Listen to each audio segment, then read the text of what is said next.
It is such an honor to be with all of you today.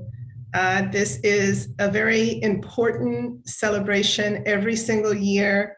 I'm so inspired and just really, fired up to continue the hard work because it is truly a community.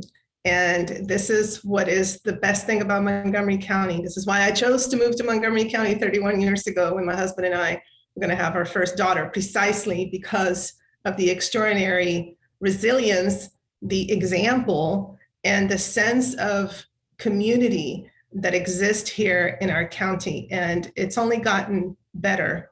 And so I just want to use my brief time to just do some shout outs here because it's so important. Dr. Gales, what an extraordinary leader in a very difficult time. Dr. Kroll, who I know when he decided to take this position had no idea he would be thrown into this chaotic situation to make sense of such a crisis. And that sense of responsibility, he just took on, head on and just led us as well. Dr. Bridgers, who has continued to guide us with his calm demeanor and really, truly has been leading us through this roller coaster where we think that we're done and then we get thrown back into the thick of it. He has been there to lead us and give us great, advice every step of the way. So I want to say thank you. I want to thank our community partners and in particular people like Pat Grant and Byron Johns, because again, none of us has had a manual to deal with this pandemic. And then the most egregious part of the pandemic, and the part that I know I was so worried about from the very beginning, was that we all knew that the disparities would be exacerbated. And we knew where exactly our communities that were going to be most impacted resided. And it was just extraordinary to get together over literally a weekend, Council President Albornoz and I, and we just had this aha moment that, we're going to have to be targeted and we are going to have to put forth these targeted COVID-19 health initiatives. So we decided to come together and we just had to summon everyone who has been working in this space. And within like 4 days, they turned around these proposals for the Latino Focused Health, COVID-19 Health Initiative, and the African American program came to target the one for the Black community. And we turned to the executive and said, please fund this. And he did, and here we are.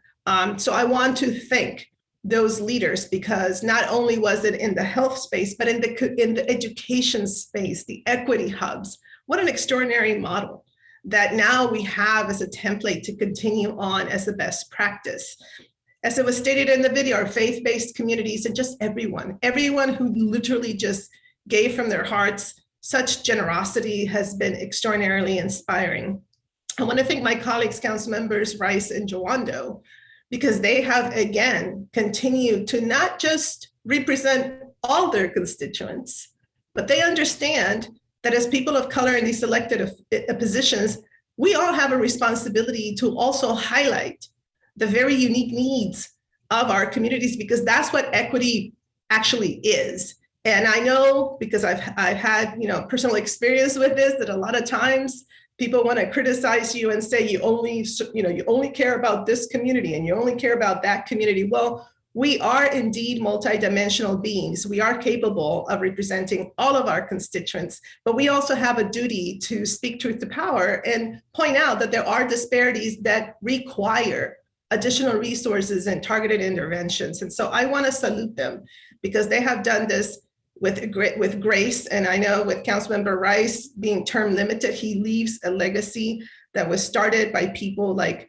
Councilmember Valerie Irvin, who was the first Black woman elected to the Montgomery County Council. These are important leaders that we have to make sure open the path and the way for others to walk through.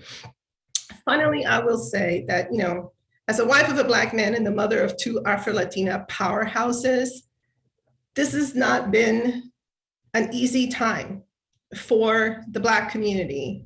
It has never been an easy time, but I think that when you layer all of these particular really life-defining events, like the last presidential administration, like the George Floyd murder, like the pandemic that has disproportionately affected the Black community, especially when it comes to death rates. It has been mentioned before, the mental health is going to be super important.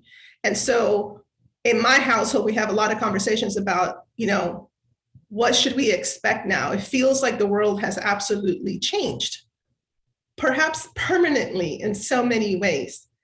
And so I hope that we continue this sense of collaboration, this sense of generosity, and also this sense of grace with each other to actually usher in a much better future. That this combination of factors that have been so difficult actually allows us to think of more opportunities, better opportunities for our young people and for our children. That is hopefully what we can do. And again, I salute all of you because so many of you have just paved that way from years and years and years. Some of us now are about to pass the baton, and it is, I think, exciting to see what is possible because of your willingness to step up time and time again. Thank you.